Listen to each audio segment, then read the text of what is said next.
Greetings fellow men, Servus Männer, it's Red Pill Germany again, and today I want to take the time to discuss a topic that hasn't been covered in mainstream media recently well enough, I think, and it is also relevant for our little corner of the internet, I think. Contrary to popular belief, I am not dead, I'm still around, I'm just a bit lazy lately. The topic is very dear to my heart, and it is the topic of science and academia in general. But more to the point, how can we get rid of Marxist activists who only pose as scholars or scientists, but who in reality actually brainwash the youth with pseudoscientific nonsense and Marxist propaganda? I want to give you some examples that show how this could be done. Now, we all know that since the 1960s and the march through the institutions, critical theory, the Frankfurt School and Marxism are everywhere in academia and on university campuses. So we are facing now the third generation already that has been utterly brainwashed by this Frankfurt School nonsense. And in Western countries like in the US or in France or in Germany, people more or less accept the status quo. That means they don't even have the hope that this could at some point be reverted. But I want to give you some examples of how that could actually be possible. And the most recent and the closest example to me is at the moment Viktor Orban. He was criticized a lot in the scientific community and by the local media for mainly redirecting some of the budget or the larger part of the budget of the Hungarian Academy of the Sciences to a government ministry, and also by, not really him, but I think Orban-friendly media outlets started a campaign, a newspaper campaign against some very progressive or actually regressive leftist scholars at the university, which more or less showed the Hungarian public what these lunatics are doing with the tax money they receive. Now, with respect to the first point, I can tell you, Nature, for example, wrote a very famous, a very popular science journal. They wrote that this is authoritarian and anti-democratic. Now, I have to tell you, most of the public is actually very blue-pilled when it comes to how academia, how science is actually carried out on an institutional level, or how it is decided what kind of research gets funded and what research doesn't get funded. Let me just tell you, first of all, of course, there is corporate research, then there is industry money that flows into academia. That is all fine because they have a contract with them and they write down what the corporation wants to see for their money, and some professor together with a grad student, they can carry that out according to a contract. That's fine. But when it comes to taxpayers' money, and a lot of the research in Western countries is taxpayer funded, then who would be responsible for deciding how this taxpayer money is actually spent? Now, I think that would be the job of the state or of the government and not of some independent researcher. But what they have done so far and what they do in many countries is that the state is basically saying, look, we don't have our experts sitting in the ministry. We give you a bunch of money and you are the experts. You decide what kind of research should get funded or not. And that could be a federal association of scientists, or it could be some kind of body of experts. And they enjoy the trust of the state, of the government, and they are left to decide whose research is funded and where they want to spend that money. So the ministry is basically just outsourcing the decision-making process, and their old buddy from university, who they know is a physicist or a chemist, they know, oh yeah, he knows. I know this guy from back then, so he should decide. I'm not the expert. But is that really more democratic? Because the people who decide then in the end are not elected, and the minister at least is part of an elected government, or he is appointed by an elected leader, in this time Viktor Orban. So the authority lies at the state, and the state may or may not outsource this decision making to an independent body of researchers, but they were just used to having this authority. They don't actually have the authority. So I think when it is taxpayers' money, it is absolutely democratic. It is actually okay that the state is also making the decision then and redistributing the budget as they seem fit. And another illusion, another blue pill attitude that is prevalent here in the West is that science or academia should be free and liberated from politics. But this has never been the case. For example, when I was doing research under George W. Bush, everything had to be sold to the funding agencies in terms of security. Can you detect this substance, or can you build a full body scanner like they started using at airports then or something? And then under Obama, all of a sudden everything had to be sold as green energy, as something for solar panels or something with wind power. So do you really think that a German professor, when the nice lady from the ministry visited the university, that they wouldn't bend over backwards to cater to all of that woman's wishes and all their little whims? Wouldn't they roll out the red carpet, and wouldn't they have their grad students make posters and clean the labs for an entire week before that lady comes to make a shining presentation?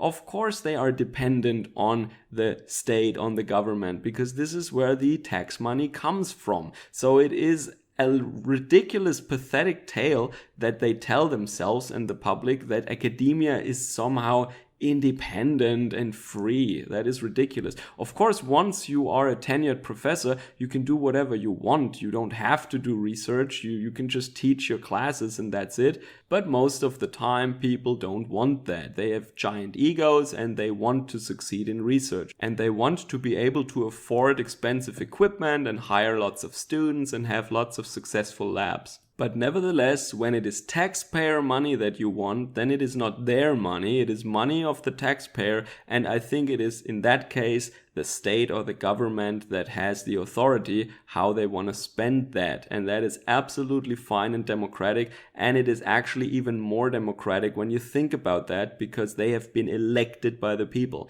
Not necessarily by the taxpayers, because other people can vote too, but you see where I'm going with that.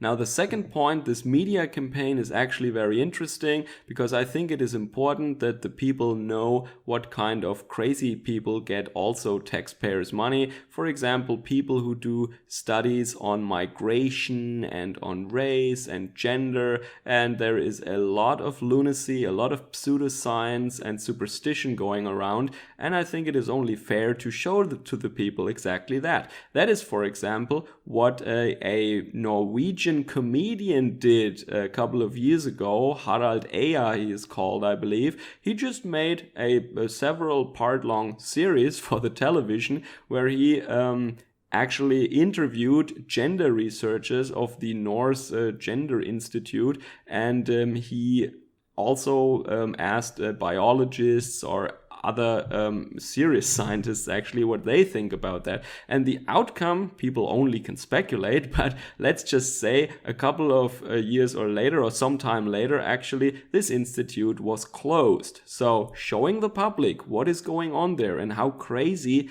these pseudoscientists, these Marxists are actually, the fact that they couldn't really explain their own theories and that they contradicted serious science such as biology and medicine and also psychology was really evident to everybody.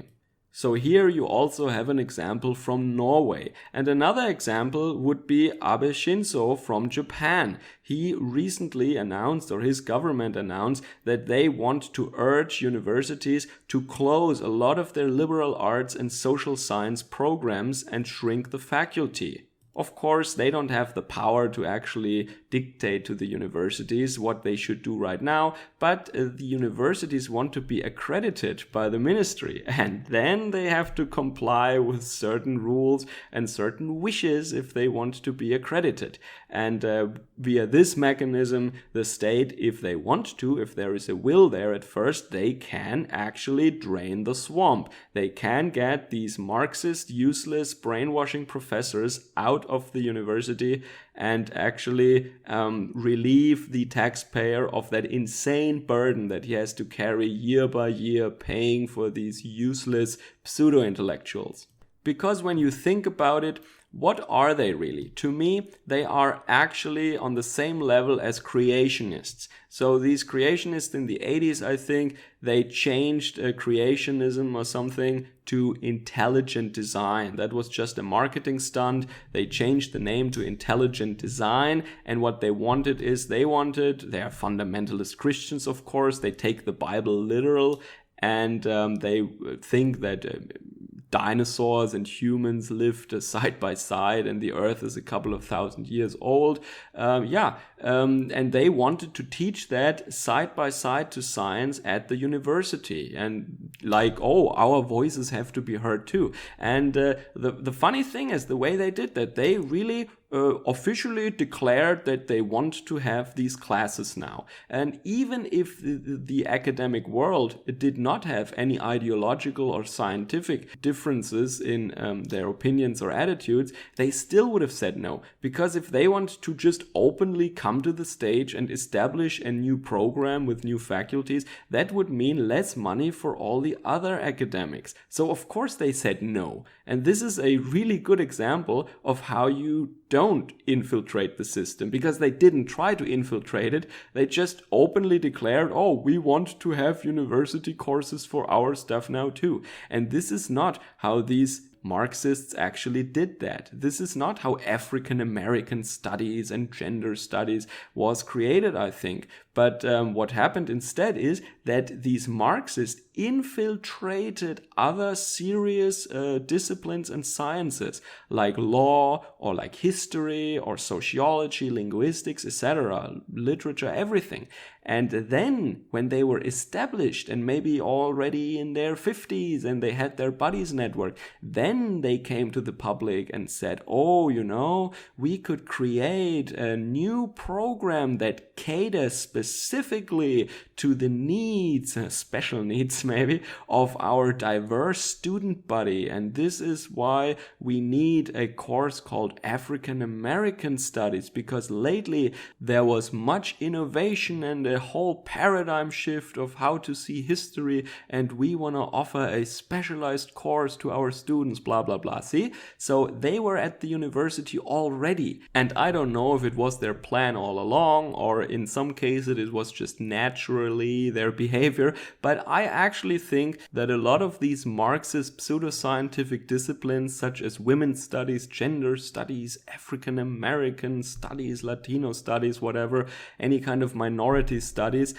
critical race theory, critical theory in general, all this stuff, all these programs at the university, these new faculties also have been created in order to bring people to the university who otherwise could not have made it there. Or, for certain groups that shall not be named, it is biologically, there is a problem for succeeding at the university level. And you see that when you lower the bar specifically for them, as it is done in the US, for example, and then all of a sudden at the university, they don't succeed and they feel that they're oppressed. So, of course, you have to make sure that they end up in the correct program, because they would never survive a course in engineering or physics or computer science, of course. But if they want to do physics, it has to be something with education in or history of.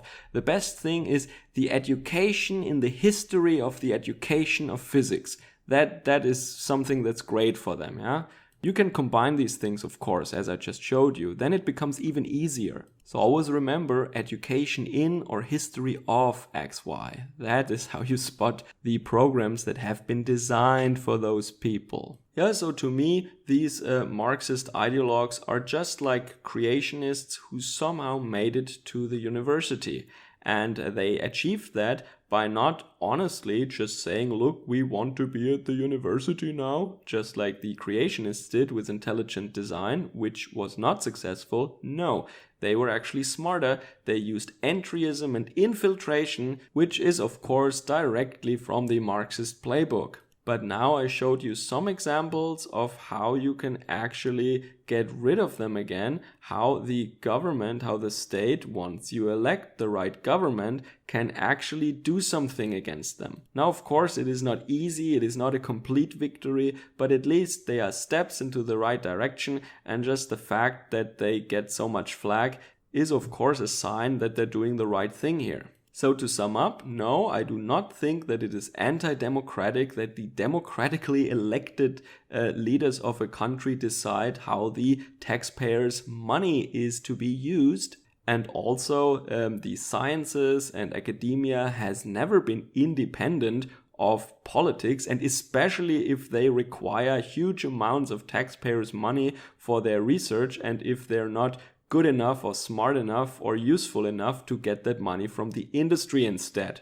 I also think that it is possible to get rid of these Marxists that infested the holy temples of wisdom and knowledge, our Western European universities. It is possible to get rid of them. The state, the government knows means to get rid of them again, as is shown by Norway, Hungary, and Japan. You just have to convince the public that these people are not actual scientists, they're not even scholars, they're just activists and political ideologues. Then you need to show the public how much taxpayers' money is wasted on these lunatics who don't even try to improve our economy, who don't even add to the body of research or of knowledge in the world. They just want to spew propaganda.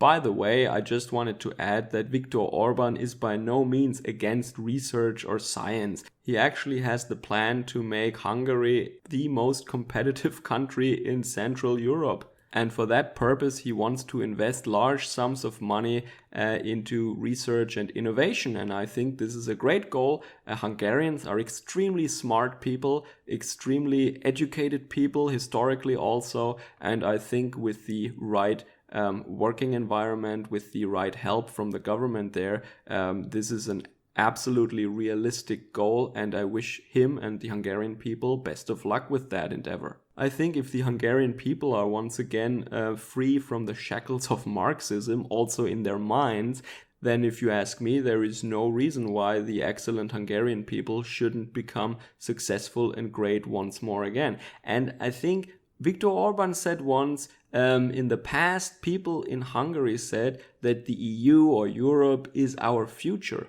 And now one should rather say that Hungary or the Hungarian way is the future for Europe. And I think that's very true, because if we really want to turn around, if we want to change our destructive trajectory that we are on right now, where we are actually replaced by foreign populations in our own countries, where the indigenous people of Europe are persecuted and replaced by our own governments, if we want to turn that around, we have to do what Hungary does, in a democratic and peaceful way, of course, but in a very clear and uncompromising way at the same time. So it is absolutely true what Viktor Orban says, that is the future of Europe. Because otherwise there is no Europe anymore in the future anyway. There is just a European continent, but the European people, the European civilization will be gone in 100 or 200 years. Then it's over, if we don't turn around now. And there are many battlefields in that war, so to speak,